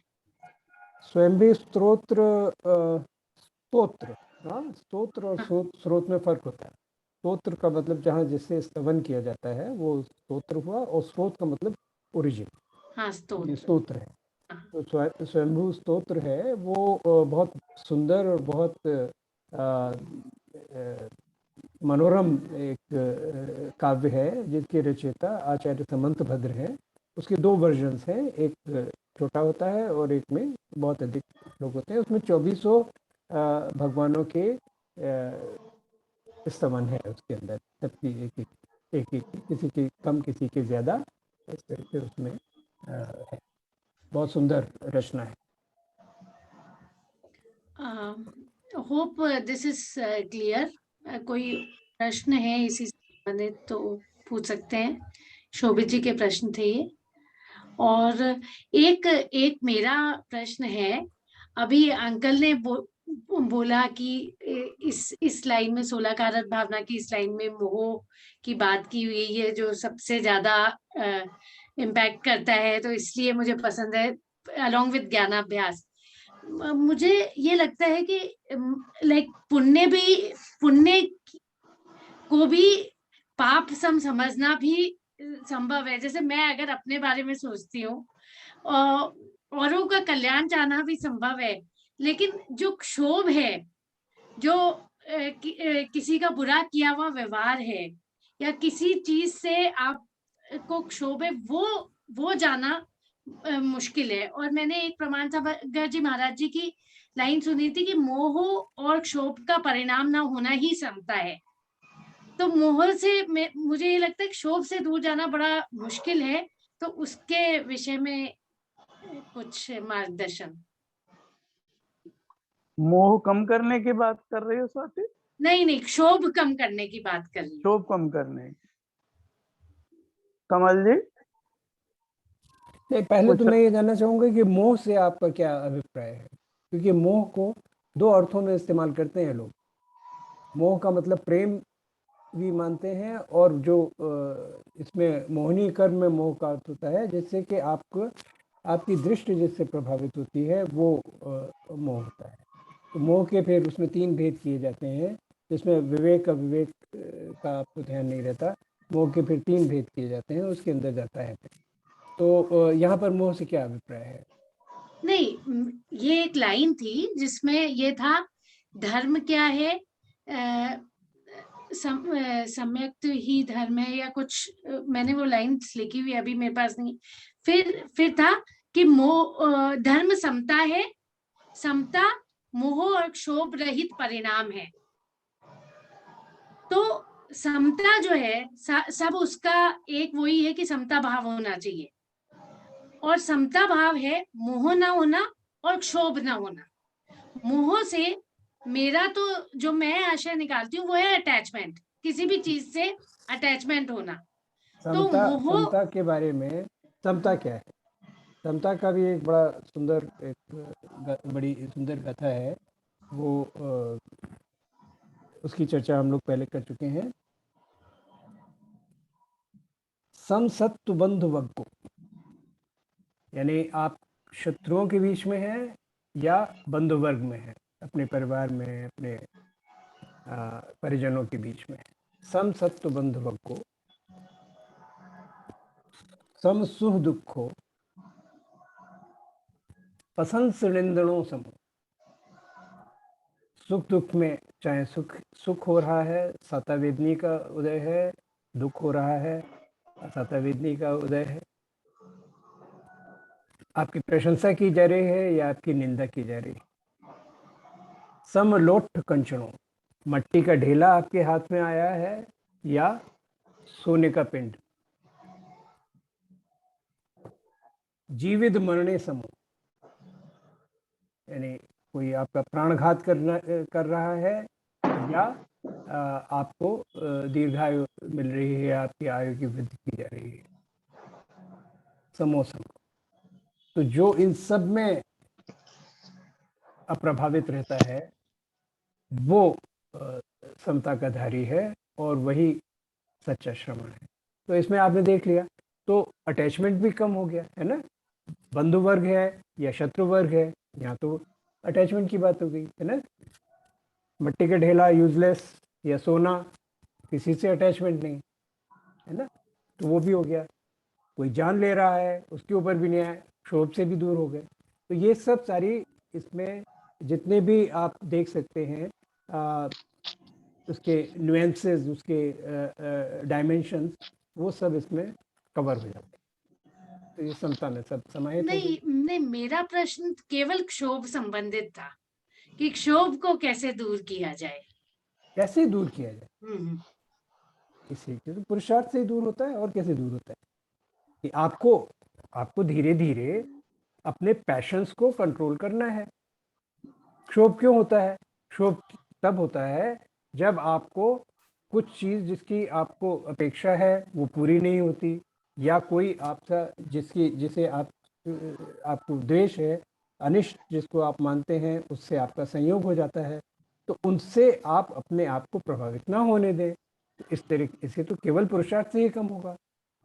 आपको इसकी असलियत पता होनी चाहिए कि क्या है, और इसमें इसका आप ये समझ सकते हैं, उसमें सारी आपकी 12 भावनाएं भी उसके अंदर आ जाती हैं कि आप देखें कि आप समझेंगे कि हर एक चीज़, ये स्थिति भी नहीं रहने वाली है, इससे हम क्यों इतना ज़्यादा विचलित हों, सब अनित्य है, ये भी संयोगज है ना। तो ये आपको डिफरेंट डायमेंशंस में आपको जा के जब आप वस्तु का स्वरूप समझने लगते हैं, और इस तरह के जो संयोग संबंध हैं उनका आपको अर्थ समझने आने लगता है, और उनकी आपको वास्तविकता पता लग जाती है, तो तब फिर आप उतने विचलित नहीं होते। जब आप विचलित नहीं होते तो आप धीरे धीरे प्रशम की ओर बढ़ते हैं। करना तो सब स्वयं ही पड़ता है। क्या एक पॉइंट और ऐड कर सकते हैं कि अगर कर्म पे हम श्रद्धान ले आए और कर्तापना खत्म करें, तो कर्तापना जब खत्म करते हैं तो शोभ होने के चांसेस बहुत कम हो जाते हैं कि जब मैं करने वाला इस सिचुएशन को करने वाली हूं ही नहीं, जैसा कर्म का उदय आया है वैसा ही होना है। तो शोभ जब मैं अपने ऊपर देखती हूँ, मैं शास्त्रों का नहीं कर रही, तो उसमें शोभ कम होता है सर। अभी हम वीतरागी नहीं है कि बिल्कुल जीरो होता है, बट उसमें कम होता है बहुत। जहां कर्म पे श्रद्धान आया और कर्तापना नहीं आया कि मैं करने वाली, अगर मेरे को ये चीज नहीं मिल रही और मैं चाह रही थी या मिल गई, तो उसमें जहां मैं कर्ता अपने को नहीं मानूंगी, तो शोभ होने के चांसेस मुझे अपनी लाइफ में लगता है बहुत कम हो जाते हैं। तो शायद ये आप बताएंगे कि क्या ये ठीक है ऑब्जर्वेशन? इसमें एक और स्वाति जो कहते कहते बीच में फिर शोभ पे आ गई, मोह के बारे में ये कुछ कह रही थी, फिर शोभ पे आ गई। मुझे ऐसा लगता है जिनका मोह ज्यादा होता है उसको उनका शोभ ज्यादा शोभ होता है। भी ज्यादा होता है। बिल्कुल बिल्कुल। एक, और इसको कम करने का जो सारी बातें की गई, इसको एक लाइन में अगर कहें, तत्व ज्ञान। तत्व ज्ञान से अपन शोभ को कम कर सकते हैं। मोह को कम, तत्व ज्ञान बढ़ाने से शोभ तुम्हारा कम हो जाएगा। मोह के साथ अपेक्षाएं भी बढ़ जाती है ना, और फिर जब अपेक्षाओं की नहीं पूर्ति नहीं होती है तो तब क्षोभ होता है। हाँ जी, स्वाति। बिल्कुल। नहीं, मैं सब पॉइंट से एग्री करती हूँ। Thank you so much. तो अभी हम 9:20 पे आ गए हैं, और डॉक्टर विभा के तो सभी प्रश्न बहुत सही हैं, बहुत अच्छे हैं। इनफैक्ट मेरे ख्याल से हमारी 16 कारण भावनाओं की अंडरस्टैंडिंग और प्रगाढ़ कर देंगे, और डॉक्टर विभा के पास 30 क्वेश्चंस हैं, और अभी हमने 15 ही देखे हैं। तो I am not sure, Kamal uncle, can should we do one more session in next 2 weeks, जैसा?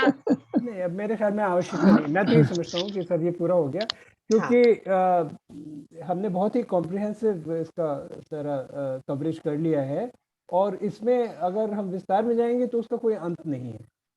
पर आप लोग जैसा चाहें वो तो ये नहीं इसकी ठीक है। बागडोर मैं आपके। आपसे एक और पूछना चाहूंगी। हाँ जी, बिल्कुल अभी। हाँ जी, जैसे कमल अंकल या वाईके अंकल कोई भी, कि आत्मा का स्वभाव ज्ञाता दृष्टा है, ठीक है, और हमारी एक भावना आती है अभीक्षण ज्ञान उपयोग, ठीक है, मैं समझती हूँ उसे कैसे अप्लाई किया जाता है, परंतु आपने अगर, जो मैंने नोट किया आज ही ज्यादा, कि हर भावना के आगे एक एडजेक्टिव लगाया गया है।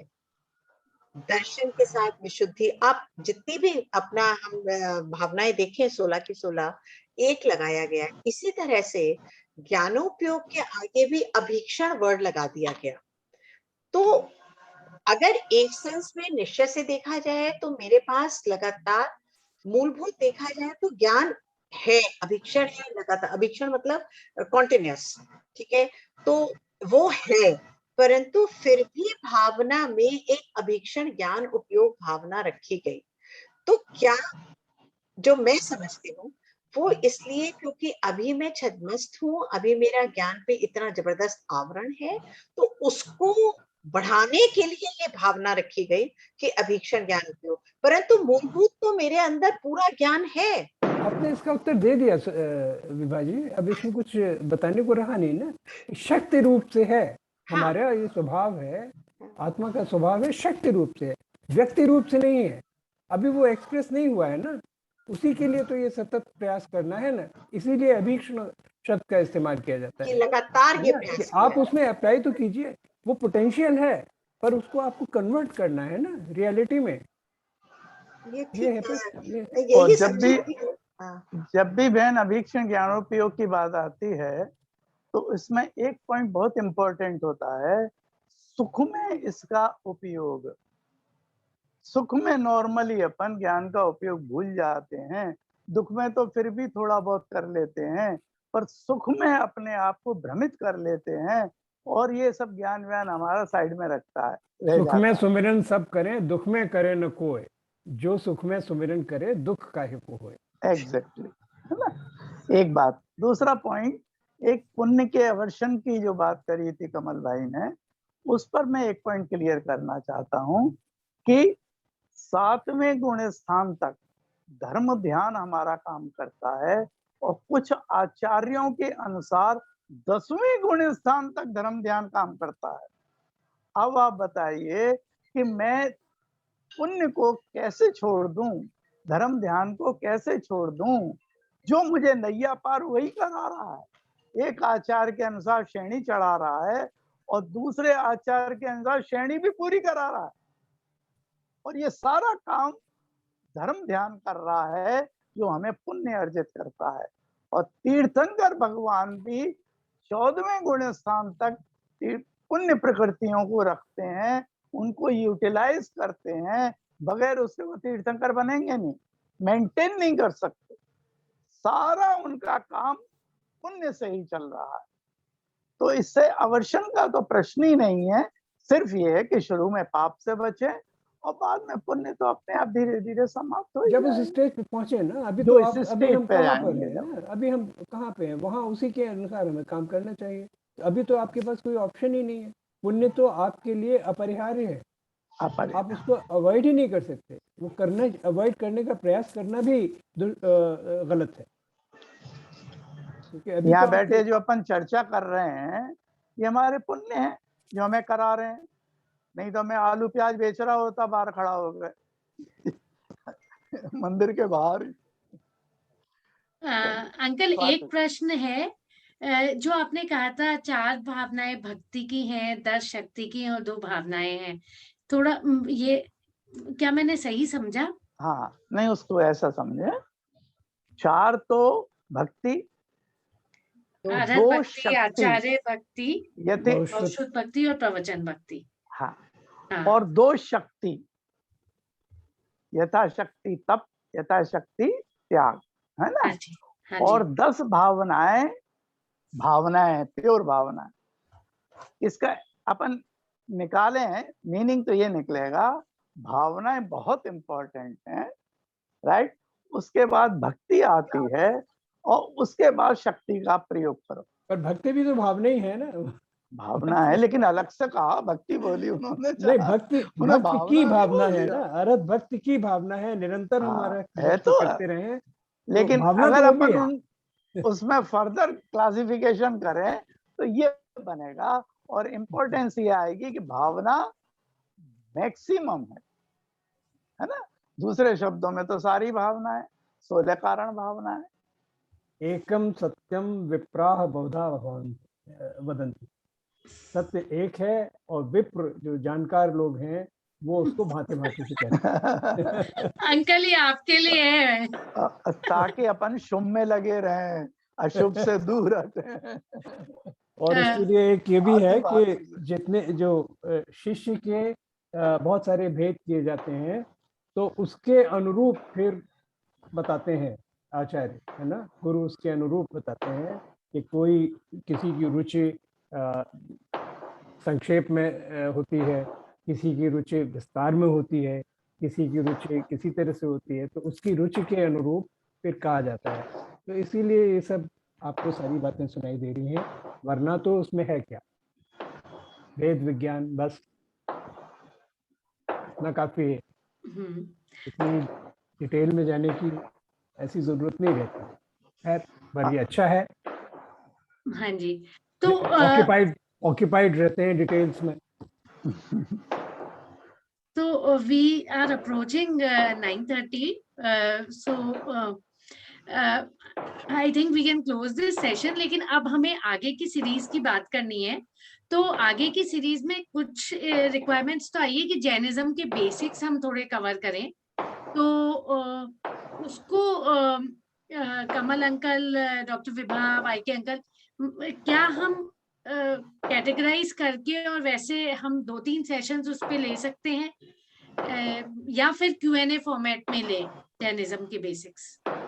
नहीं, उसको स्ट्रक्चर करना बेटर है, मैं तो ये समझता हूँ। वैसे स्ट्रक्चर से एक स्ट्रक्चर्ड नॉलेज हो जाएगी और हाँ। फिर लोग Q&A कर सकते हैं। तो उसका एक रिक्वायरमेंट काफी टाइम से और 2-3 बार आ चुका है, तो इसलिए हम जैनिज्म बेसिक्स बीच में कर लेंगे। उसके बाद एक मतलब वो, ये तो मेरी पर्सनल इच्छा है, मुझे नहीं पता कि बाकी ग्रुप की क्या है। अगर किसी की कोई सजेशन है अभी जो प्रेजेंट है, तो they can just speak up in 30 seconds. या आप समय दे दें, एक सप्ताह का समय सबको दे दीजिए, और सुझाव हम आमंत्रित कर लेते हैं, फिर उसके बाद में निर्णय ले लेंगे। हाँ जी बिल्कुल। तो सुझाव, कोई भी सुझाव हो नेक्स्ट सीरीज का, तो आप बिल्कुल दीजिएगा, क्योंकि लोकतांत्रिक तरीके से हम उसको तय कर लें।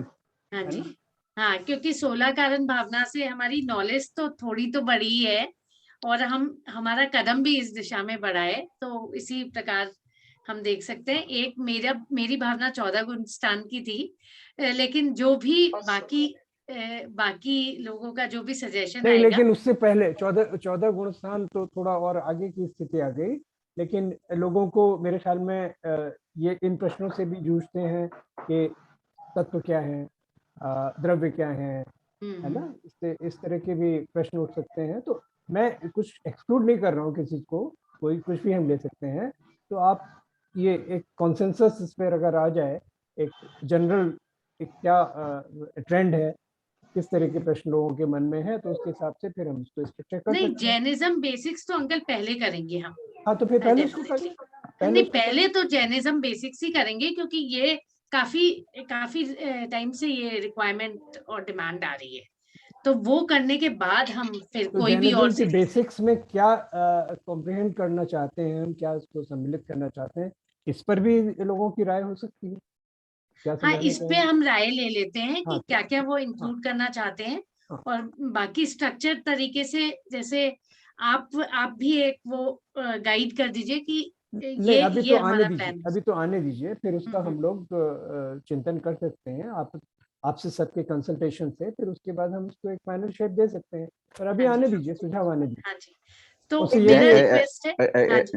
जय मुकुल बोल रहा हूँ मैं। जय कमल अंकल, जय योगी अंकल, ये मेरे को पूछना था एक्चुअल में। अभी आपने बोला 6 द्रव्य, तत्व और पदार्थ, तो मेरे को ये पूछना था, जैसे 6 द्रव्य होते हैं, 7 तत्व होते हैं, तो 9 पदार्थ भी कहते हैं हम। हाँ, तो पाप पुण्य उसमें जोड़ देते हैं, 7 तत्वों में तो 9 पदार्थ हो जाते हैं। अच्छा, तो जीव तो द्रव्य में भी आता है, तत्व में भी आता है, तो दोनों में क्या अंतर है? नहीं, अंतर कुछ नहीं, जीव तो जीव ही है।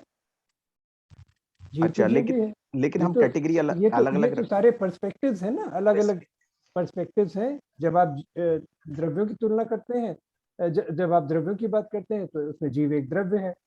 लेकिन फिर तत्वों में 7 तत्व जो हम गिनते हैं, तो वो क्या है, 7 तत्वों का क्या सिग्निफिकेंस है? 7 तत्वों का सिग्निफिकेंस ये है कि 2 उसमें मुख्य चीज होती है, जीव और पुद्गल। तो उनका इंटरप्ले है कि किस तरह से पुद्गल से जीव कंबाइन करता है और कैसे धीरे धीरे अलग होके फिर मोक्ष को हम प्राप्त करते हैं। तो वो 7 तत्वों की बात हो गई। और इसमें पाप और पुण्य आ जाते हैं इसी श्रेणी में, क्योंकि इसमें पुण्य के सहायता से हम आगे बढ़ते हैं और पाप हमें पीछे खींचता है, तो इसलिए उसको जब उसमें सम्मिलित कर लेते हैं तो वो 9 पदार्थ हो जाते हैं। बहुत संक्षेप में मैंने बताया कि किस तरीके। तो इसमें ये नहीं है कि यहाँ के जीव में और वहाँ के जीव में क्या है, ये है कि हमारा इस समय दृष्टिकोण क्या है। जब हम 6 द्रव्यों की बात करते हैं, तो 6 द्रव्य वो हैं जिनसे संसार की, पूरे लोक की रचना होती है। जी है ना, वो है उसके बिल्डिंग ब्लॉक्स। तो पहले इन कॉन्सेप्ट्स को समझना होगा, फिर उसके बाद फिर आएगी, फिर आपको कोई इसमें विसंगति नजर नहीं आएगी और कोई कंफ्यूजन का स्कोप भी नहीं होगा। तो मुकुल भाई, इसमें एक बड़ी इंटरेस्टिंग पॉइंट है कि 7 तत्व में तुमने आश्रव कह दिया था, फिर 9 पदार्थ में पाप और पुण्य कहने की क्या जरूरत पड़ गई थी? क्योंकि आश्रव तो अपने आप में ही पाप और पुण्य है। तो उसका जवाब ये दिया गया कि भैया, आश्रव तो हर साधारण आदमी को समझ में नहीं आता है। तो कुछ आचार्यों ने ये सोचा कि एक मूढ़ आदमी को, सामान्य आदमी को बोलो पाप बुरा है, पुण्य अच्छा है, ये जब कहोगे तब तो उसको हिट करेगा और उसके प्रति वो सावधानी और आकर्षित होगा। इसलिए एक आचार्य ने 9 पदार्थ कर दिए, 7 एज इट इज रखे, उसमें भी आश्रव है, लेकिन उसको फिर एलोबरेट कर दिया कि पाप और पुण्य सावधान। जी, इस अपेक्षा से 7 तत्व और 9 पदार्थों में अपन इसकी यूटिलिटी समझ सकते हैं। क्यों 9 पदार्थ कहेगा? तो मेरी बैटरी डाउन हो रही है भाई साहब, 9:30 पे हो जाती है मेरी बैटरी। स्वाति जी, मैं चाहूंगी कि इसमें पूजा का भी 8 द्रव्य का बताया जाए सबको। 6 द्रव्य नहीं, पूजा छह में द्रव्य। हम जो लेते हैं 8 हाँ, द्रव्य होते हैं द्रव्य ना, अच्छा वो पूजा में। लेते वो हैं। दूसरा द्रव्य का वहाँ अर्थ अलग है। हाँ, वहाँ अलग है, क्योंकि मैंने देखा मैक्सिमम लोगों को ये भी नहीं पता होता है हम अक्षत क्यों चढ़ाते हैं, पुष्प क्यों चढ़ाते हैं, किस चीज का इंडिकेशन है। तो जब हम ये बताएंगे तो शायद ये भी बताना नहीं, बहुत अच्छा बहुत ही यूजफुल रहेगा, बहुत ही बहुत useful भाव हो रहेगा। जाते हैं ना, फिर इंक्लूडेड है भाव हो जाते हैं पूजा में। कि मैंने ये तो चढ़ाया तो वो तो क्यों साथ साथ चढ़ाया, बोला भी जाता है, जब अर्घ चढ़ाते हैं आप तो आप कहते भी तो है ना, हम्म, साथ कहते हैं। साथ कहते भी फिर हैं कि फिर अक्षत आप भी नहीं इसलिए चढ़ा समझ रहे हैं, आता, फिर धूप भी आप इसलिए चढ़ा रहे हैं, बोलते भी जाते हैं ना साथ साथ। बोलते जाते हैं जी। मैंने मतलब देखा जैसे नहीं समझ आता। तो ध्यान देना चाहिए ना उस समय ध्यान क्या देना कह रहे हैं। बिल्कुल। तो ये और ये नहीं, चीज नहीं। क्यों है, ये हम्म। चीज क्यों हम ऐसे चढ़ा रहे हैं, तो मेरा ख्याल अगर एक सेशन में हम ये सारा बताएं तो शायद वो भी बेसिक्स में ही आ नहीं, जाएगा कि बेसिक्स में हमारी आ जो जाएगा, पूजा की पूरी विधि की क्या पूरा विधि। पूजा 10 लक्षण में कैसे करनी चाहिए। ये आई थिंक ये भी एक यूजफुल सेशन होगा जिसमें और पार्टिसिपेशन भी हो जाएगा।